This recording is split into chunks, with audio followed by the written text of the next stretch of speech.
What's going on, everyone? This is Kevin here, and in this video, we're going to be unboxing and checking out the Cricut Debut S3. So let's get started.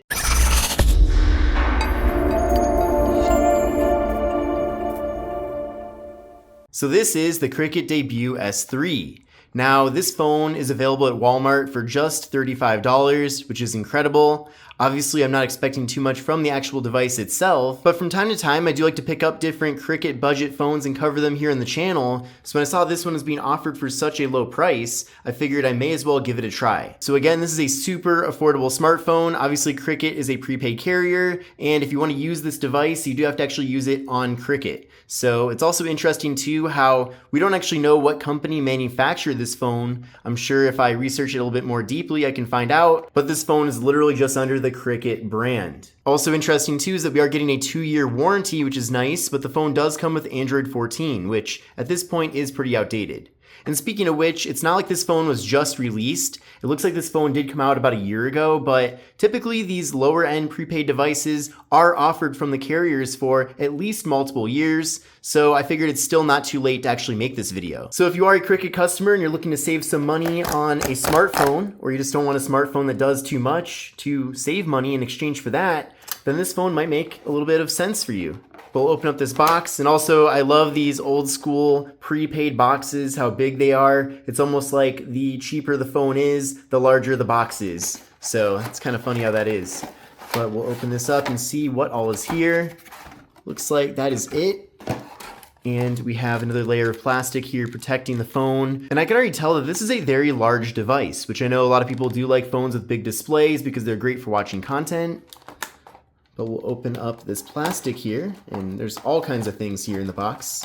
We'll pop out the actual phone itself. Just gonna peel this info off the back of the device. And this is actually a really cool look on the back of the phone. I like this color a lot. Typically these lower end phones look super boring, but I actually think this one looks pretty unique. It almost has like a leather look to it. Now, this is a pretty cheap plastic, so definitely don't get too excited about that. But for what it is, I do think it does look nice. And I like too that this finish doesn't pick up any fingerprints, but there is a little bit of texture here.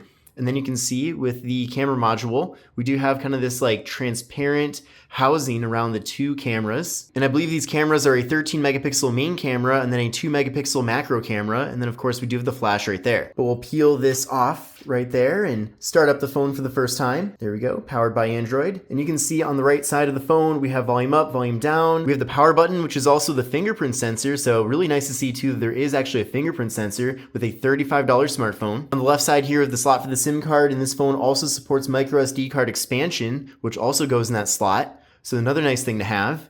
And then up top here, we've got a noise canceling microphone, and we have a 3.5 millimeter headphone jack. So also really cool to see that there is even a headphone jack here with this device. So maybe you might want to even use this phone just as a dedicated music player. That's really not too bad of an option if you just want to spend $35. Now I am curious to know, do you prefer to have your headphone jack on the top of the phone or the bottom of the phone? And then on the bottom of the phone, we have the microphone, USB-C for charging and data transfer, and we have the speaker. So we're now here on the page to set up the phone. I'm going to quickly go through this. There is also face unlock with this device. Now I'm not going to use that right now, but I just want to let you know that that feature is present here. Now we'll take a closer look at the phone in a second here, but I'll show you what else comes included. So we are getting a SIM card, so a Cricut SIM card, which is nice.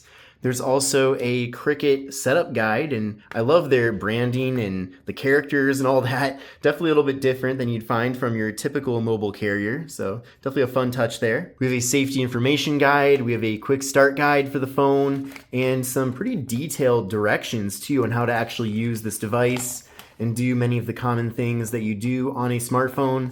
So definitely for the smartphone users that prefer an old school booklet to learn how to use their phone, it's really nice that this is actually included here.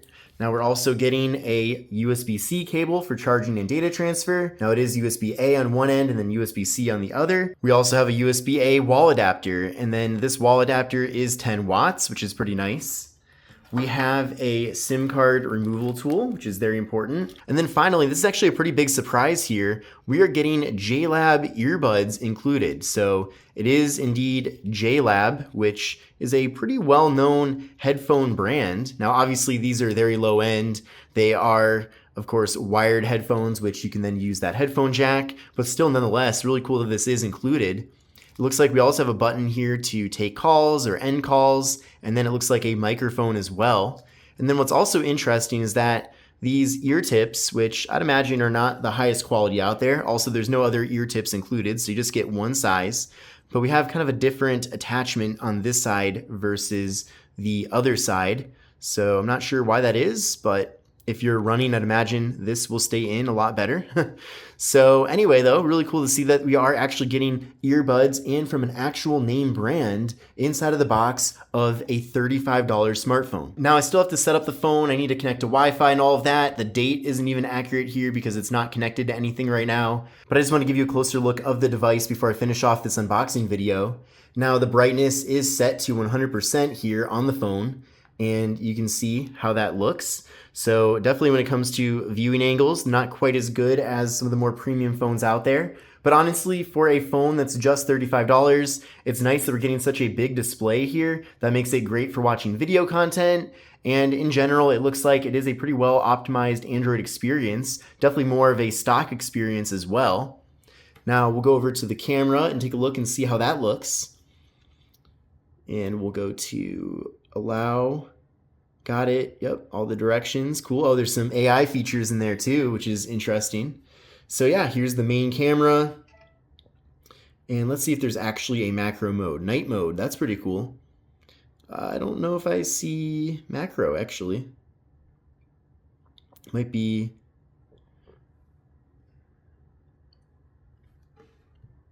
Okay, here we go. Super macro. And I love how every part of this camera app gives you a little tutorial. But we do have super macro, so if you get really close up to something, you can definitely capture a lot of detail there. So nice to see that features here as well. But there's panorama, video. Let's check out video. Let's see what kind of resolution we're getting. So we are getting 1080p as an option. And then if we flip around to the front-facing camera, it is 1080p as well for the front camera. So that's really nice. And then, yeah, you can take some decent-looking selfies. Honestly, this seems pretty good overall. So this phone runs pretty fast. I'm pretty impressed. Now, obviously, you shouldn't expect too much from this device. It's also full of Cricket bloatware. I mean, there's this much bloatware already, and I haven't even connected to Wi-Fi yet, which typically, after getting onto the Wi-Fi, tons of different apps start installing, but that is kind of the catch here, I suppose, with spending just $35 on a smartphone. But in general, I am impressed with this device. It seems like it's just given us a nice, reliable smartphone on the cheap. Now, obviously, you have to be a Cricket customer to use this phone, but if you are one, then this is definitely a nice, affordable option. And if you just want to pick this phone up, you can just put your SIM card in and you're good to go, and you can just continue to use the phone. You don't have to sign up to any commitments or contracts or anything. That's the beauty of prepaid, which is fantastic. But yeah, everybody, this is the Cricket Debut S3. Pretty impressed so far with this device, and 64 gigs, I didn't even notice that. So yeah, 6.6-inch display. I'm gonna do a little bit more digging to see the exact specifications in my review video of this device. But I hope you enjoyed this video. If you did, give it a thumbs up. This is Kevin here, and I'll see you in the next one. Take care and have a great rest of your day.